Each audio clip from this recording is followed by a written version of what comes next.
My name is Lawrence Olieres. I'm a person living with HIV for 11 years. Totoo ba?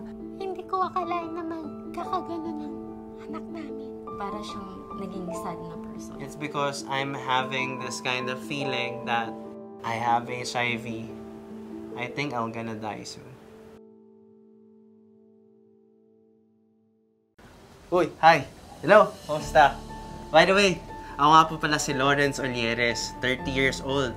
I'm a person living with HIV for 11 years and 9 years ng undetectable. I am also affiliated with Hash, Red Whistle, at saka YPeer. I was totally blank during the time that I got the result in regards of testing. But after I came out of the door, unti-unti nang pumapatak yung luha sa mga mata ko. It's because I'm having this kind of feeling that I have HIV. I think I'm gonna die soon.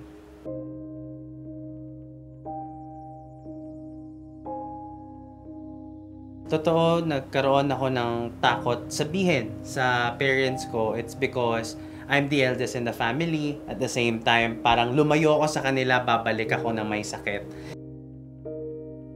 Before niya ma-disclose yung diagnosis niya sa akin is napansin ko na hindi siya yung same jolly person as he is. Parang meron siyang dinadala sa sarili niya na hindi pa niya ma-open up. Since ako lang din yung pinagsabihan niya at alam kong ako lang din yung may alam, sabi ko sa kanya, bakit hindi mo i-open sa family mo? Actually, ako pa ngayon nagsabi sa mama niya. Sabi ko, tara punta tayo sa inyo, muwi tayo sa inyo, tapos ako na magsasabi sa mama mo.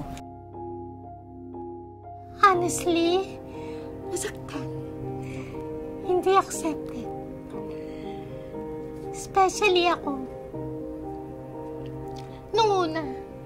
Kasi, hindi ko akalain na magkakagano ng anak namin. Especially, panganay siya.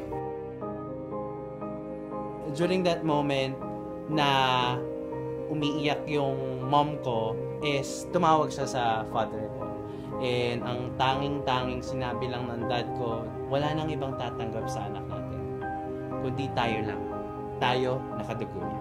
Ang ano lang, yung daddy niya yung talagang proud ako sa daddy niya na tinanggap niya kung ano yung anak niya. Yun yung naging ano namin. Masakit, pero anak namin siya. Kailangan tanggapin. Yun ang, sana yun din yung nare-realize niya na dito kami para family niya.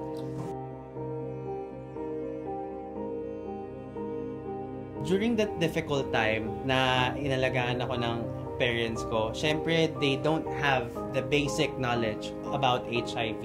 So, nandun pa rin si misconception na papasok. They even thought that HIV can be transmitted to using same utensils. And during that moment, parang sobrang, alam mo yung may alaga, pero somehow, malayo ka. Kasi you are being separated. Nung una kasi wala kaming alam regarding sa HIV. Kahit naman sinong tao na hindi alam yung HIV meaning or yung sakit na yun, ganun ang mararamdaman. I always try to research about HIV, and that's one thing. Kailangan talaga may alam ka to be able for you to break those kind of barriers. By that time na parang gusto ko palagi kong kasama yung mom ko. Natututo siya with the guide of the people that surrounds dun sa community ng hospital. And tinuturo ng mga nurses na that you cannot get HIV through sharing utensils. Nabasag na namin yung misconception. Pero there are still moments na kailangan ko mag-isa.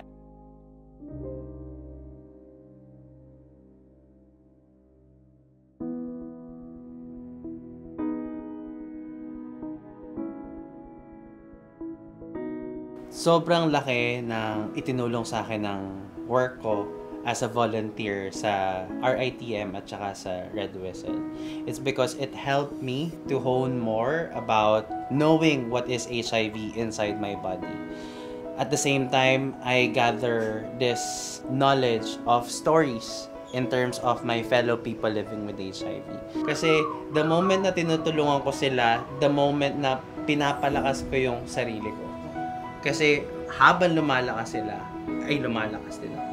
Nung sinabi ko na yung HIV story ko, doon na ako nag-start na mag-testimony for other people to see that despite of you living with HIV, there is still a life that you can live for. I'm already 11 years living with HIV. Pero 10 years pa lang ako nag-antiretroviral treatment. Luckily, right now, 9 years na akong undetectable. So yung antiretroviral regimen namin is taken daily.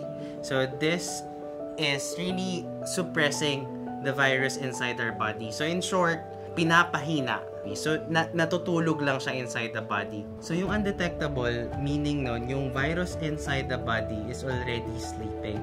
So in short, parang once na natutulog na yung virus inside the body, parang it is weakened to be spread inside the body. In short, that's what we call U equals U, meaning undetectable is equivalent to untransmittable. Meaning nun is, in Tagalogin natin, di nakikita, di na ipapasa.